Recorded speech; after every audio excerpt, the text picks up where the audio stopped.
Captain Insano shows no mercy.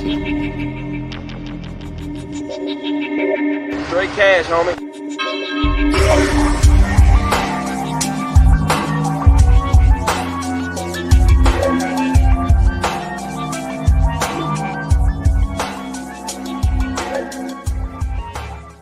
Hold on to your butts. Welcome back to the Basement Monsters Game Day Podcast. I'm Ivan Vargas. That's Luke Nettles. What the fuck was that? They came out so flat that I swear to God, I could have put a hole in a tire and got further than this team can right now. To be honest with you, I'm not going to blame Mitch, and I'm like my boy Jason said, I'm going to keep it down. I'm not going to go. I'm going to keep it here. Woosah this, but just the utter lack of intensity, of want to from this defense, from the team in general. It looked like I just can't. This is a detriment to the coaching staff. This falls right on the shoulders of Matt Nagy, Chuck Pagano, anybody on that coaching staff. It falls on your shoulders because you don't have your team prepared for 2 weeks. For 2 weeks, this defense looks lost. You're playing soft. You're sitting in zone. You're allowing them to march up and down the field on you, and you have no answer. Chuck Pagano, stop playing like a scared little bitch. Sorry to say it. You're playing soft. You are playing so soft because you're so scared of Aaron Rodgers. Your butt is this tight. Stop playing soft on him. You could respect Aaron Rodgers, but don't give him everything. You're giving him everything. You're giving him every chance. You're giving him an open field every single time. Just let him sit there, drop back, 3-step drop, just sit there for 10 seconds looking for a guy to come open because you're only rushing 3. Mm-hmm. Who rushes 3 against Aaron Rodgers? Nobody. That's why they win. Nobody rushes 3 against Aaron Rodgers. So Chuck, I'm gonna need you to pull. I need you to pull the tampon out, do something. You need to step up and be a man and start letting these dudes hit somebody.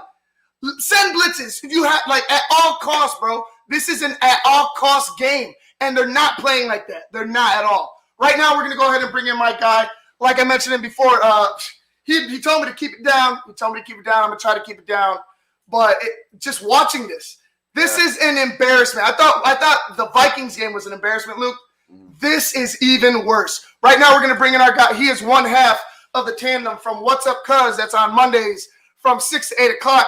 He is Jason Palmer. Jason, what is up, brother? This is a farce of a football team. Hey, Luke, this is Ivan actually keeping it down. Oh, believe me, you're not sitting here watching the whole game. I know. Hey, the thing I love about Ivan is his passion, and his passion shouldn't be more than the players. And right now, his passion and the passion of Bears fans is more than our team right now, and that's very disappointing. With me living here in Wisconsin, I'm still flying the Bears flag. I'm wearing all my uniform. My neighbors all think I'm crazy as hell. They're like, Jason, we're not going to even bother you this time, but you still going to fly the flag. I'm like, hey, man, I'm from Chi, baby. I got to roll with them, ride or die. But here's my thing, Ivan, and I kind of talked to you about this before we jumped on. And so this is what I said to him, Luke. So we all have regular working jobs, okay? We all got regular working jobs, as 98% of most Bears fans do. If your boss shows up to observe you at work because your boss has learned that you hadn't been getting the job done, and then you perform like this in front of your boss, what's going to happen to you fellas? Get your ass fired. Yeah. So Virginia McCaskey is literally at this game. She's at the game. She's 98 years old. She traveled to Green Bay, Wisconsin to watch this game in person along with Ryan Pace. Okay, there's no way Matt Nagy is going to survive this. There's probably no way Ryan Pace should survive this. No, at all. And I say this after Detroit has done what they've done and finally pulled the plug on Matt Patricia and their GM. So I'm hoping that Green Bay puts up another 30 here and that it forces McCaskey's hand to get rid of these jokers, and then we can all feel a little bit better. And Jason, I told you, you can't I predicted this game to be this. I gave the Bears a little more credit. I gave them 21 points. as opposed to what they have now. And they get the ball. Granted, they get the ball. They did score to end the second half. I don't expect a comeback, but my thing is this, Jason. I'm happy because there's nowhere to run. You know that song, Nowhere to Run? You know what I'm saying? Yep. There's nowhere to run anymore. There's nowhere to run for any of this coaching staff. There's nowhere to run for this front office. There's nowhere to run. The boss is there, and she's got the catbird seat. She's got the #1 primetime seat to watch this debacle in person. In person. I know you want the Super Bowl, Mama Bear, but your team, the people that you put in position to get that are not that. They are not that. They want the paycheck. They want the paycheck. That's what it is. They want the paycheck. I mean, it's. I mean, if it's not already 100% clear, I mean, it has to be 100% clear. Pace and Nagy both have to leave the premises immediately after the season. That's it. That's the only way that you're going to save face. This will be your third coach.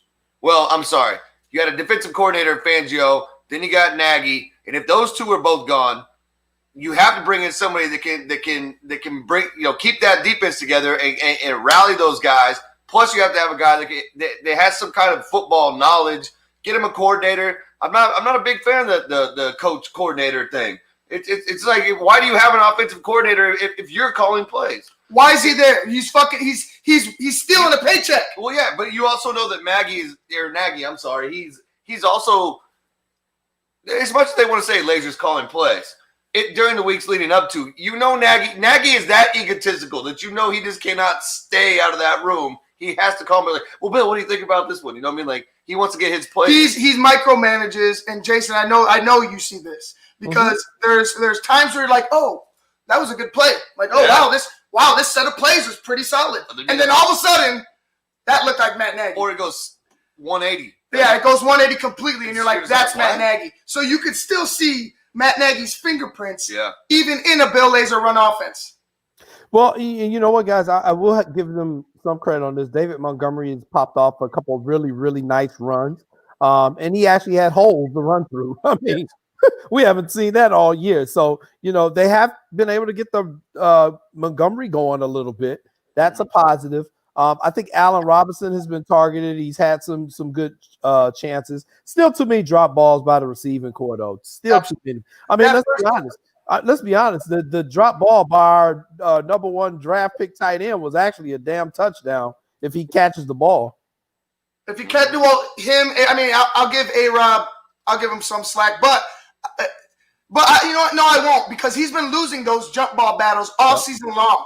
Mm-hmm. He's been losing those jump ball battles all season long. So no, I won't give him any type of leeway, of pass or any type of leeway. The plays have to be made. Mm-hmm. The plays have to be made, and if you're going to be a guy that's wanting a contract that was threatening to sit out, you need to play. You need to make all the plays, because not only are you trying to vie for that contract, you're trying to show other teams that you deserve the contract. So for me, the plays have to be made. There's no more excuses.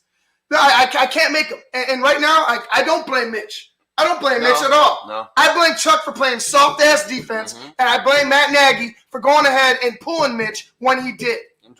And drop balls. Well, I think the other thing too we have to consider, though, Ivan, is that Mitch Trubisky's decision making still hasn't gotten better. Absolutely. I mean, throwing that ball deep into double coverage, that's unforgivable on that. And then the wide receivers have got to take some responsibility for them not making plays, man. You got to catch the ball. That's why you're a wide receiver. That's your whole job, is to catch the ball. And they're not. Here's the thing. They can help Mitch out a lot. And this is where I will agree with you, Ivan. They can help that kid out a lot if they would just do their job and make those plays, because you can see his confidence would grow. Right. But when they're not helping them, man, when your receiving core, that's how everybody, tight end, running back, and wide receivers, when they're not helping you out, man, it's not much you can really do. And truth be told, the offensive line has actually played decent. So, yeah, I got a huge question. So, how many teams around the NFL have like at least a two-headed monster, two backs? A lot of them. Mm-hmm.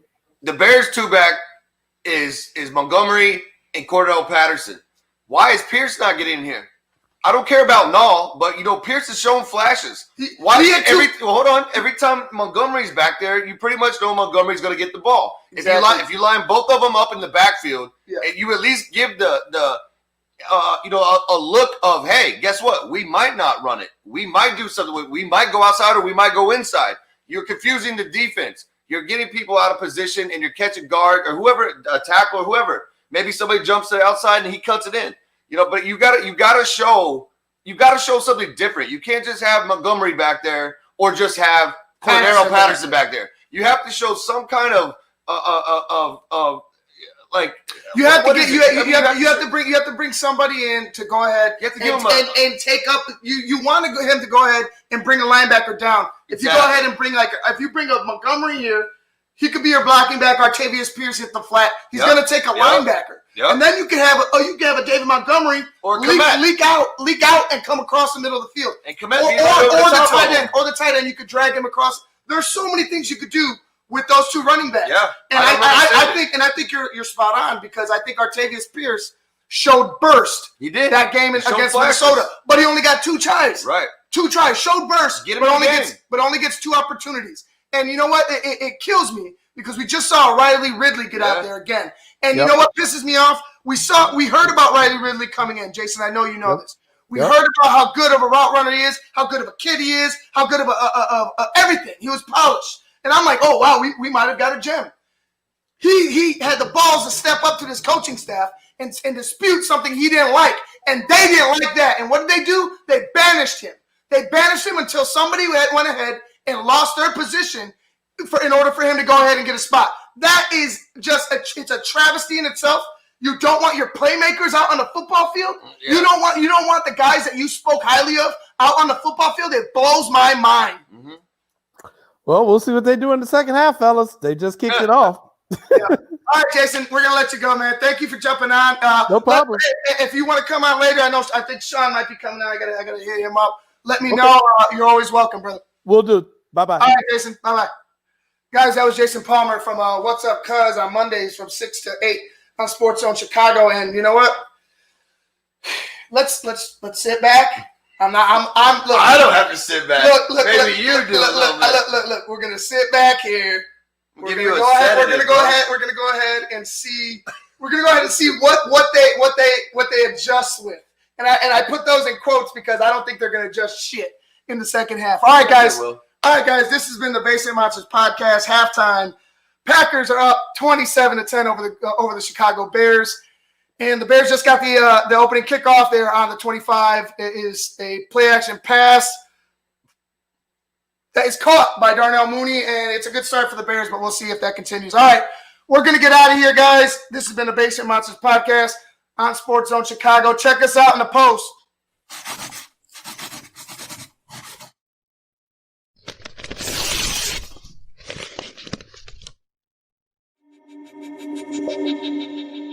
Captain Insano shows no mercy. Straight cash, homie.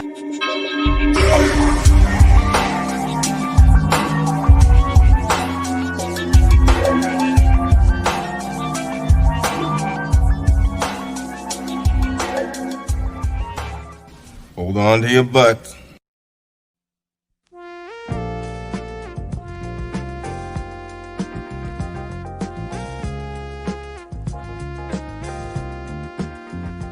I just heard my favorite band is in town. I'd love to get good seats, but everywhere I've looked, the ticket sites have crazy service fees. Haven't you heard of TixSplits? Who? TixSplits. They don't gouge you with crazy fees. The price they advertise is the price you pay, plus a small delivery fee. Never pay service fees again. Go to TixSplits.com today. TixSplits.com. Guaranteed seats, low prices. That's TixSplits.com. Every ticket, every venue, everywhere.